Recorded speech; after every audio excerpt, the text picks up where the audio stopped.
úplne priamo zarábaš na vývoji cien tej nehnuteľnosti. Význam to samozrejme má kupovať nejaké investičné nehnuteľnosti, lebo predsa len dnes je situácia taká, že tie nehnuteľnosti sa vyvíjajú cenovo, čiže má to význam, kľudne do toho choď, odporúčam to.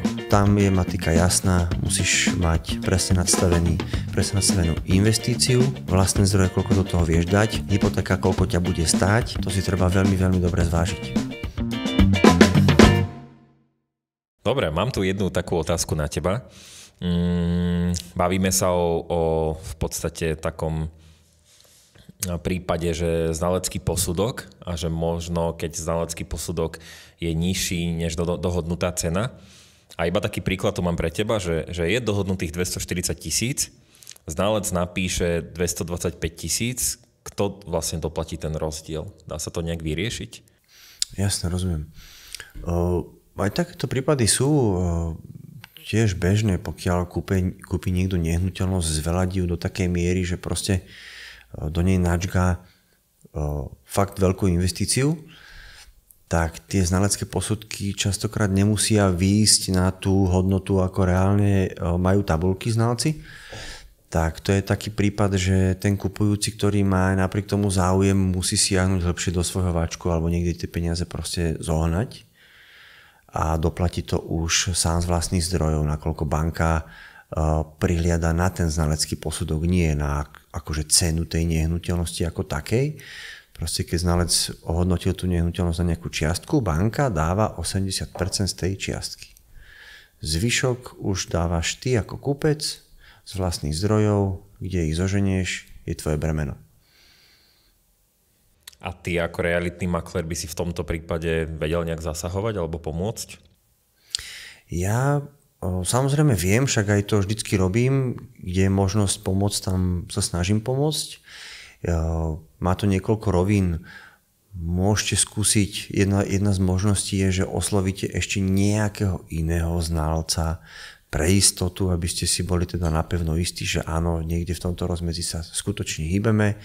Možno to nejakému znalcovi niekde ušlo. OK, preveriť to vieme. Moja možnosť ako makléra je, že skúsiť zapracovať s kupujúcim, predávajúcim, či vieme niečo spraviť s tou cenou, aby sme vyšli v ústrety. Pokiaľ tá vôľa nie je, musím hľadať iného záujemcu. OK. Tak to bola taká otázka na rozbeh. Teraz prejdeme k niečomu zaujímavému a to je téma financovanie.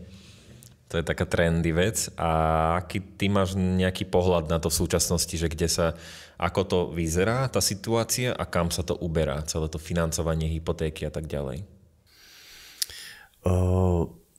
Prakticky celé to financovanie z môjho uhla pohľadu určuje tie trendy vývoja cien nehnuteľnosti. Nakoľko keď banky sú ochotné dávať peniaze kvázi že do obehu, vidíme u nás na Slovensku, ľudia majú záujem o kúpu nehnuteľnosti. Tým pádom je oživenie trhu, ceny nehnuteľnosti prirodzene rastú, u nás špeciálne. Čiže to financovanie je na predaj nehnuteľnosti kľúčové. A dnes je ten trend rozprávať veľa o tých investičných nehnuteľnostiach a práve o tom financovaní, že majte svoje zdroje. Vám stačí prakticky málo peňazí a viete si kúpiť nehnuteľnosť a zvyšok vám financuje kvázi banka. Celé to je o tom mať tú schopnosť splácať tú hypotéku. Alfa omega, to je celé. Nejaký už je úplne laický príklad. Ja ako smrteľník, ktorý normálne pracujem od rána do 9, od 9 do 5, zarábam, ja neviem, dajme tomu 1500 eur v priemere, tak koľko by som potreboval peňazí na to, aby som si kúpil dvojizbák v Bratislave, v Petržalke? V Bratislave, Petržalke potrebuješ, dajme tomu, bavíme sa o horizonte 200 000, hore-dole, pár tisíc. Čiže z 200 000 potrebuješ mať 20% svoje vlastné. Kde ich zoženieš, vravím, je tvoje bremeno, či ich máš, či si ich ešte niekde vieš požičať, nejak zohnať. To je tvoja vec. Šikovní finančáci ti vedia s týmto poradiť rôznymi cestami, čiže dá sa. Zvyšok 20% z toho máš, dáme tomu, že 40 000 potrebuješ svojich. A potom už musíš mať len schopnosť splácať tú hypotéku. Keď máš vyšší vek, Môže to byť trošku ťažšie, pretože prirodzene tá hypotéka, splátka hypotéky bude pravdepodobne o niečo vyššia, ako keď si práve vyšiel z nejakej vysokej školy, našiel si zamestnanie, máš dáme tomu 25 rokov, že tie podmienky pre banku sú teraz priaznivejšie pre teba, aj väčší zmysel to má pre teba kúpiť nejakú nehnuteľnosť, povedzme, že investičnú, dáš nejaké svoje zdroje, ak máš, a necháš tú nehnuteľnosť v prenájme, nech ti to spláca. OK, má to vtedy význam. Ak si už trošku starší, prehodnotil by som takúto nejakú investíciu, pretože nemusí to celá splátka toho nájmu, nemusí pokryť celú tú tvoju hypotéku. Čiže vo finále v podstate ja na tom nezarábam. Úplne priamo zarábaš na vývoji cien tej nehnuteľnosti. Na tom. Je to otázka, jak sa bude vyvíjať trh. Rok, 2, 3, v horizonte 7 rokov pravdepodobne, lebo tam mám postreh, že nejaká tá vlna vzostupu a pádu tých cien tam niekde je. OK. Tak pýtam sa to preto, lebo na internete vidieť veľa videí o financovaní hypotéky, toto, investičné nehnuteľnosti, zoberte toľko, všetko refinancujte a tak ďalej, že už mám z toho taký guláš. Tak taký laik, kto to pozerá, tak možno tvoj pohľad, ktorý ako od človeka, ktorý je v praxe a v teréne dennodenne a ktorý vníma vývoj financií, nehnuteľnosti a trhu, tak ty by si možno čo odporúčil reálne niekomu, kto vôbec nad tým rozmýšľa a má ušetrených, dajme tomu, 50 000? Tento trend, o ktorom hovoríš, vnímam ako ja osobne novodobý marketingový trend. Tomu dávaná príliš veľká pozornosť. Čo berem? OK, nejaký význam to má. Mám na to taký názor, že má to dve roviny. Význam to samozrejme má kupovať nejaké investičné nehnuteľnosti, lebo predsa len dnes je situácia taká, že tie nehnuteľnosti sa vyvíjajú cenovo stále dopredu. Čiže má to význam vlastniť nehnuteľnosť z dlhodobého hľadiska. Čiže keď si zase mladý človek, máš nejaké svoje zdroje alebo vieš si nejaké zdroje požičať, kľudne do toho choď, odporúčam to.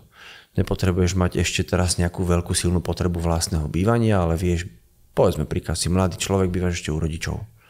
OK, tam je nejaká úspora tvojich peňazí, akože tam sa vie udiať, čiže môžeš vlastniť nehnuteľnosť, ktorú máš v prenájme, po prípade, keď sa rozhodneš pre dobrú lokalitu, môže aj tá splátka hypotéky nemusí byť taká vysoká, čiže ten nájom ti vie pokryť tú splátku hypotéky. Vtedy to má význam. Môže sa potom rozhodovať po nejakých 5 rokoch a vyššie, čo budeš ďalej robiť podľa svojho vývoja, možností životnej. Avšak je to tá druhá rovina, pokiaľ už si trošku starší, doteraz si hypotéku nezobral, alebo už nejakú na krku máš a máš už potrebu vlastného bývania, že nechceš bývať v prenájme, tá hypotéka pre teba môže byť prirodzene trošku vyššia. Hej? Takže tam si to treba vedieť prerátať, že či na to nejaké vlastné zdroje máš.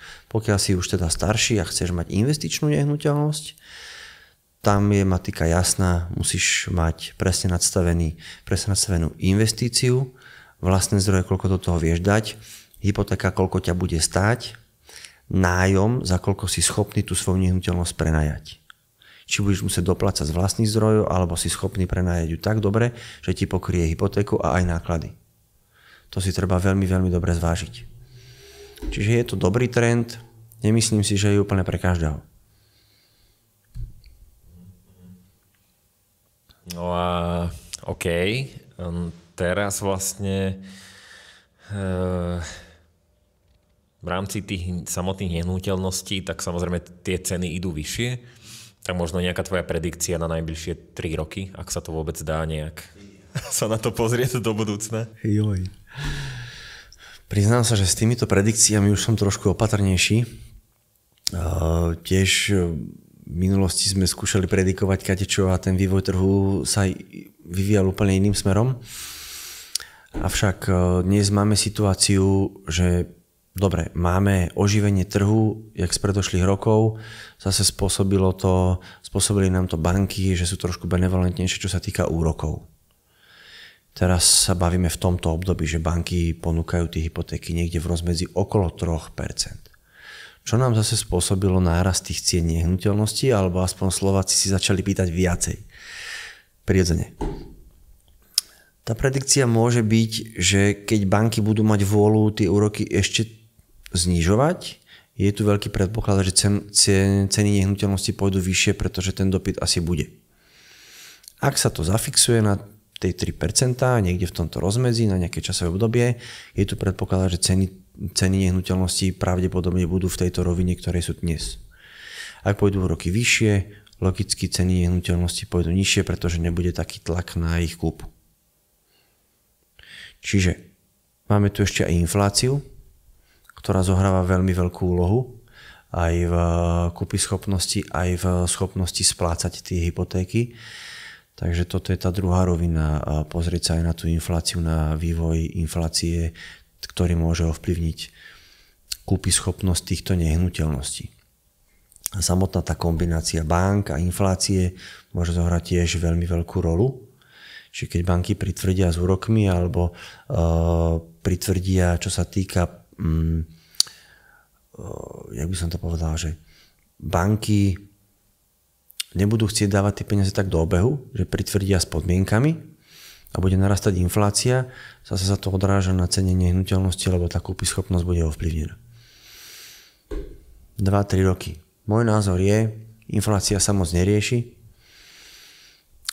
Banky to teraz pravdepodobne zafixujú na nejaké to obdobie, čiže budeme chvíľku takto hibernovať a treba sledovať asi nejaký ten svetový vývoj, jak sa budú diať veci okolo nás, pretože asi to bude mať celý taký nejaký dopad aj na tie hypotéky, aj na tie nehnuteľnosti. To je otázka. Dobre, a ešte taká otázka nakoniec. Keby si ťa ktokoľvek chce teda najať ako realitného makléra, tak kde ťa môže nájsť, ako ťa môže skontaktovať? Telefónne číslo, mailová adresa, toto všetko mám na webe, na sociálnych sieťach, som veľmi ľahko dohľadateľný a aj by som doporučoval sledovať ma, pretože dávam sem tam takéto nejaké vstupy, nejaké informácie, ako si poradiť s rôznymi situáciami. Čiže také spoznanie mňa ako takého viete nájsť na tých sociálnych sieťach. Takže kľudne, budem veľmi rád, keď ma oslovíte, budete potrebovať nejakú pomoc, radu. Najlepšie predať nehnuteľnosť, v tom som doma. A čokoľvek som v dispozícii. A ešte jedna vec mi napadla, že čo je také tvoje hlavné poslanie vlastne v tomto celom odvetvi? To je dobrá otázka. Moje poslanie, to už vychádza tak nejak z môjho vnútra, už som prešiel nejakými rokmi v tomto biznise, aj rôznym vývojom ako svojím, ako takým, osobnostným. A radšej som, keď viem tým ľuďom pomôcť v reálnych situáciách, pretože ľudia sa na mňa obracajú v rôznych životných situáciách, aj koľkokrát nie je moc ľahkých. A pre mňa je to také, že vidím ten scenár toho človeka, viem, že mal nejaké obdobie aj ťažké, teraz nehovorím plošne, že všetci sú na tom zle, ale je to pre mňa príjemnejšie, keď tým ľuďom viem reálne pomôcť a potom vidím ten záverečný úsmev, ako keby im taký kameň padol zo srdca, že bolo to dobré, prešlo im to, lebo v určitom časovom období toho človeka v jeho živote som tam síce iba na chvíľu, ale zohrávam tam veľmi dôležitú úlohu. Pracujem tam so strachom tých ľudí, bohužiaľ. A tam vidím tú cestu pomôcť tým ľuďom v takejto životnej situácii, v tomto časovom období, ktoré potrebujú. Čiže som ich partner, stojím po ich boku a snažím sa ich udržať v takom nejakom kľude. Čo sa týka ako procesu predaja nehnuteľnosti, je to pre mňa už tak akože maličkosť, hej. Ale udržať tých ľudí v kľude, to je pre mňa dôležité.